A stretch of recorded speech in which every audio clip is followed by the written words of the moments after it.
I'm starting this all over again, my friends, because I started one and a wasp came into my porch.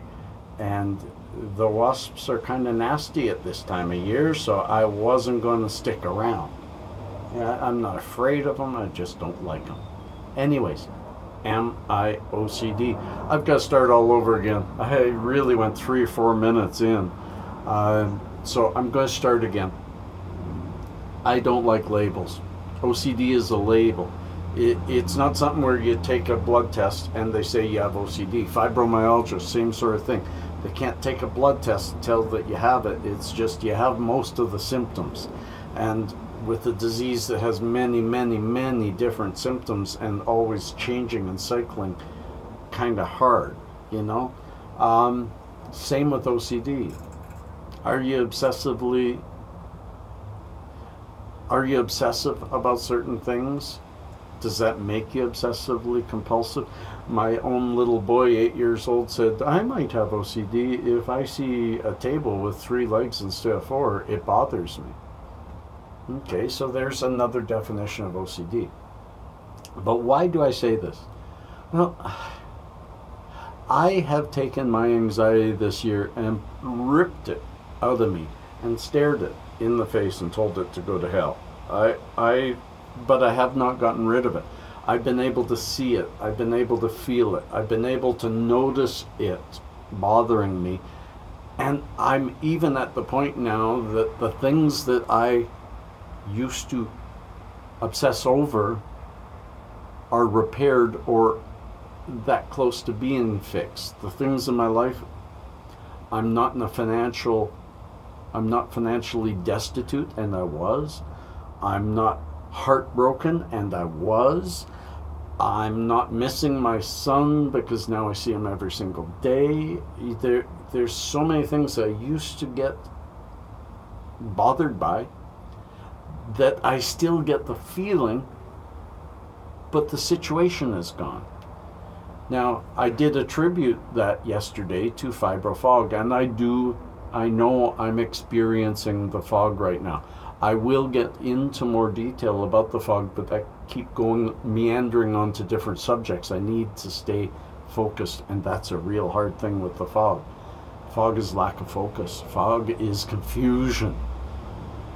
Anyways, so I'm trying to tell myself to stay on track. I realize maybe part of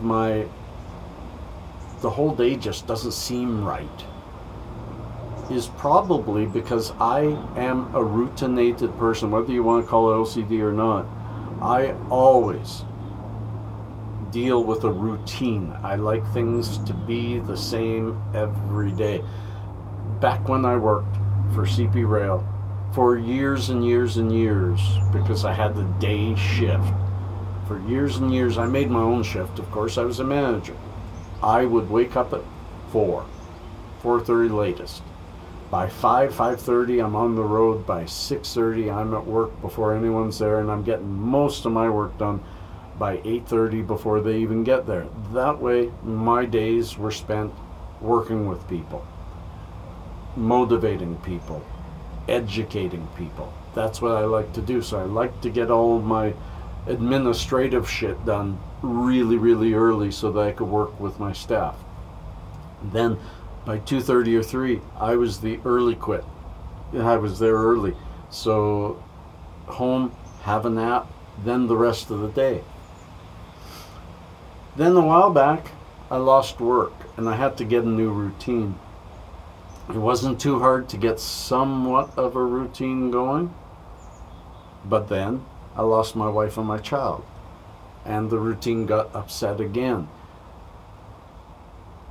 Up to about 6 months ago, I had been settling into a new routine again, understanding, every second weekend I got my son. I had arranged every Wednesday we'd have a meeting and have supper together so that I'd see him during the week.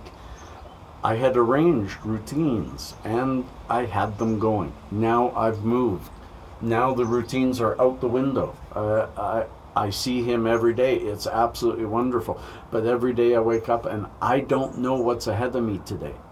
And trying to think of it, there's so many things that are driving what I do in the day, and it's not me. It's my ex-wife and her requirements for the son.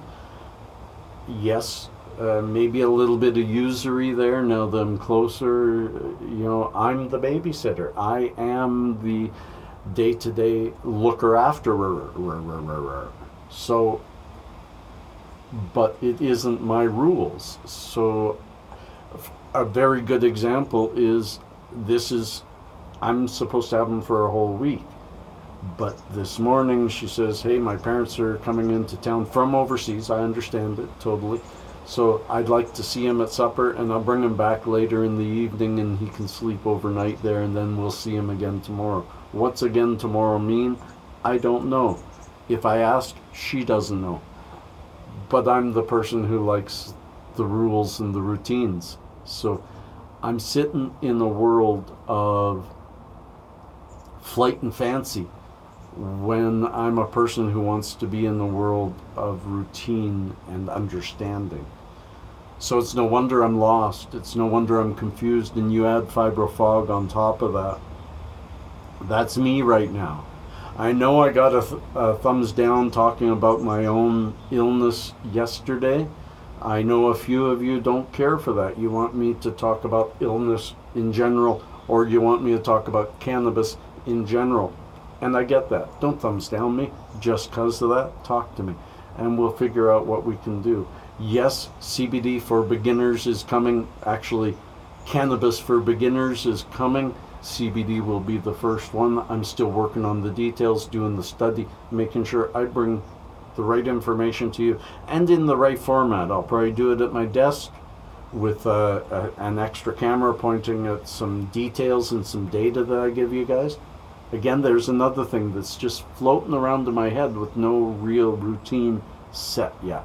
At least I've got rid of this, but I got another one coming. So my friends, peace and cheers, love and harmony. What about OCD with you? Tell me what you feel. Tell me what this video means. And remember, folks, you drive my channel. I don't. Give me requests and I'll make the videos. Peace and cheers, friends. Love and harmony.